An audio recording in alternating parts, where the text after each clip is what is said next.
The problem is there's fear and concern that if you raise your fee, people will compare it to others. And you know what? Just today I read a negative comment about me online where somebody said they went for a second opinion, it was $2,000 less.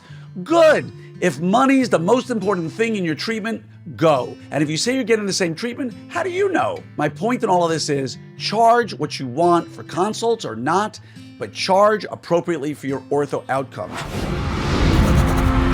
Hello there, everybody, and welcome to another episode of your 5-Minute Friday. I'm your host, Dr. Glenn Krieger, and I just want to bring up something. I hear so much controversy about free consultations. Do you give them? Do you not give them? I hear people on one side saying, look, it's a lost leader. It gets people in my office, and I'm happy to give a free consultation so that I can get a $5,000 or $6,000 or $7,000 start. There are other people saying our time is worth something, and whether or not it's a lost leader matters not at all. Our time is worth something, and we should be charging appropriately for it. And I think there's valid arguments on both sides of the discussion. On one hand, every single good marketer understands the value of a lead magnet or a lost leader, something that is part of your acquisition cost of a customer. And that's what a free consultation would fall under. It would fall under a lost leader. You're willing to give away a free consult the same way people give away free books, the same way people give away a whole bunch of free things to get you into their ecosystem.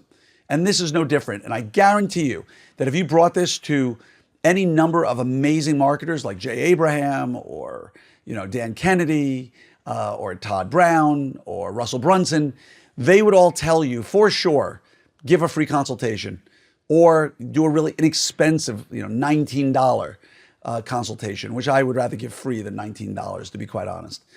Because that's getting a potential customer through your door, especially if it's the quote unquote norm in the industry. Now, you don't need to like that answer, but maybe you personally are the furthest thing from a heavy marketer. Maybe you see yourself as a technician, not an entrepreneur, and that's fine. There's no argument there. I spoke about it in Orthopreneurs recently about the 4 different kinds of personality styles I've seen in ortho. And if you're a technician, if all you want to do is ortho and create beautiful smiles, good for you. But the entrepreneur in me says, for sure, give free consultations because it's such a brilliant idea to get a $7,000 case through your door. And put aside your ego and your net worth, because my ego is tied to getting that person a beautiful smile because they came in to see me and the money in my bank account.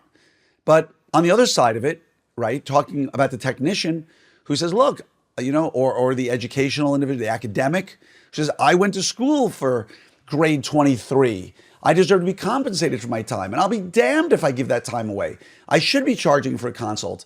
Now, you can't tell me one way or the other whether or not it affects your practice unless you've done them both, right? If I get 1,000 new patients a year using a round number, and I institute a $239 new patient consultation fee, right? And next year I only have 400 new patients, you could potentially make the argument that my fee is what affected it.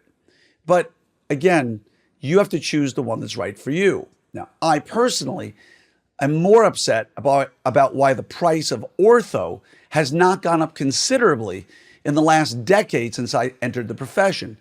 A decade ago, the fee to do ortho was within 5 or 10% of what the fee to do ortho is today. And you know what? A decade before that, it was probably a very similar fee as well. And you know what? A decade before that, it was probably a very similar fee to that. So if you're one of those out there who says, we've got to charge for a consultation, and you're charging $5,000 for a class 1 crowded or $6,000 or even $6,500 for a class 1 crowded, and that's the fee that was there 10 or 15 years ago, then shame on you, because you can't have it both ways. Now, if you want to charge a fee, great, and raise your fee, because you can't say that your time is worth a significant amount and not raise your fees significantly over a 10-year period when everything else has gone up. Is your house worth 10% more than it was 10 years ago? Probably not. Is your car worth, a new car, only 10% more expensive than it was 10 years ago? Probably not. Then why is your ortho like that? So if you've changed your fee and 10 years ago you were $5,000 and now you're $8,500 or $8,000 or $7,500, good for you. Charge for your consultations and don't look back. But if your fee today is $6,000, and 10 years ago is 5,800 or 5,200 or 5,400, then again, shame on you. Because it's not the consultation you should be worried about. You got them in, great, you charge $259. But you didn't charge for your time because your time is more valuable. And this goes to both sides of the equation, whether you charge for consults or not. Why are we charging the same fee for ortho that we did a few years ago? Now, there's a guy in ortho, I'm not going to mention his name. I don't call people dingbats very often, but this person is a dingbat. I know because I know stories about them personally that just paint the picture of someone I would not necessarily listen to. And they've espoused the need to raise our fees to a set fee of X amount of dollars because we're charging too low. And on that, I do agree. We do need to raise our fees significantly if in fact you haven't. And I'm not telling you what to raise them to, but the problem is there's fear and concern that if you raise your fee, people will compare it to others. And you know what? Just today, I read a negative comment about me online where somebody said they went for a second opinion. It was $2,000 less. Good. If money is the most important thing in your treatment, go. And if you say you're getting the same treatment, how do you know?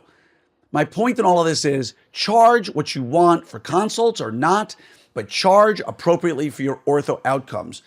Because if you're not, you're selling yourself short. That being said, there's much love to each and every one of you. Please sign up for Orthopreneurs Summit 2025.